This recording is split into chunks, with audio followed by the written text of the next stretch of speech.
All right, in this installment, we're going to be talking about clarification for the guidelines that are outlined in infectious diseases, where we're discussing infectious agents as the cause of diseases classified to other chapters.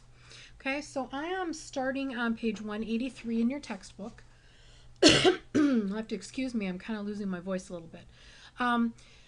Let's read this first one. Infectious agents as the cause of diseases classified to other chapters. So, certain infections are classified in chapters other than Chapter 1, and no organism is identified as part of the infection code. In these instances, it is necessary to use an additional code from Chapter 1 to identify the organism. A code from Category B5, Streptococcus, Staphylococcus, and Enterococcus, as the cause of diseases classified to other chapters. B96, other bacterial agents as the cause of diseases classified to other chapters. Or B97, viral agents as the cause of diseases classified to other chapters, is to be used as an additional code to identify the organism. An instructional note will be found at the infection code advising that an additional organism code is required. So, a lot of words there to say this. If your code that you assign does not include in the descriptor the name of the bacteria or the virus that is causing the symptom, then you need to go into this chapter and go to either B95, B96, or B97 and pick out a code that says what that particular organism is. So, for example, here we have patient is admitted to the hospital with urinary tract infection due to E. coli. Now, a urinary tract infection could be caused by a myriad of different organisms. So it's not really efficient to have a whole bunch of ICD-9 codes with all of the different bacteria.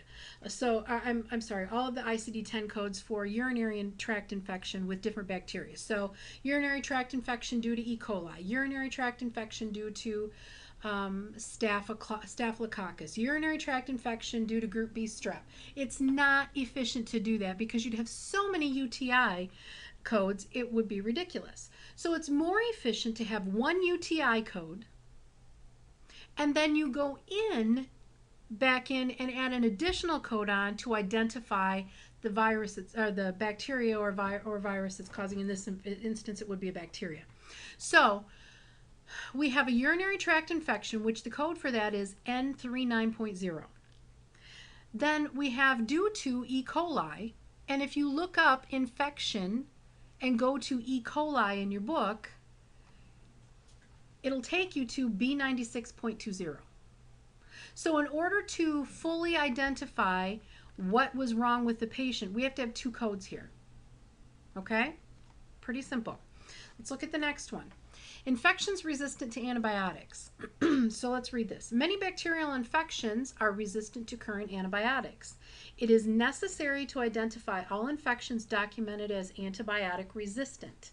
Assign a code from category Z16, resistance to antimicrobial drugs, following the infection code only if the infection code does not identify drug resistance. Okay. So, we've all heard of superbugs. And in fact, last month, I believe there was a little girl somewhere in New England that was diagnosed with a superbug infection, E. coli. And basically what that means is when we're talking about a superbug, it means that it carries a certain kind of gene. And in fact, this one, she had, I believe it was an E. coli infection that carried the MR1 or MRC1 gene. And what that means is that gene makes E. coli, the particular strain of E. coli she had, resistant to any course of antibiotics.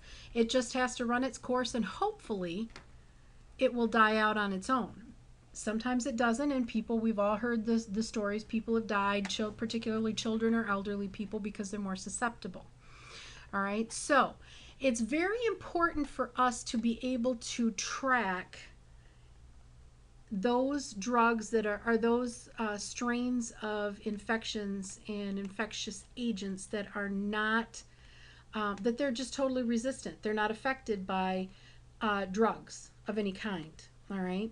So when we see that it says that it is a drug-resistant infection, we need to make sure that we get a code on there for it. There are two ways that happens.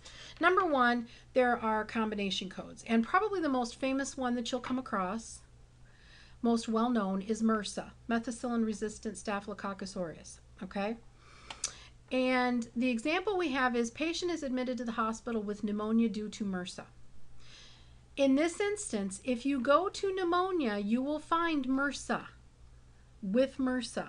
And MRSA already is saying that it's methicillin resistant. Therefore, we don't need to put an additional infectious agent identification code because there's already a pneumonia due to MRSA code. That's a combination code. And two, we don't need to put on the extra code, the Z16 code, stating that it is resistant to drugs because methicillin resistant Staph aureus, it's already inherent in the code itself. So the code for that is going to be J15.212.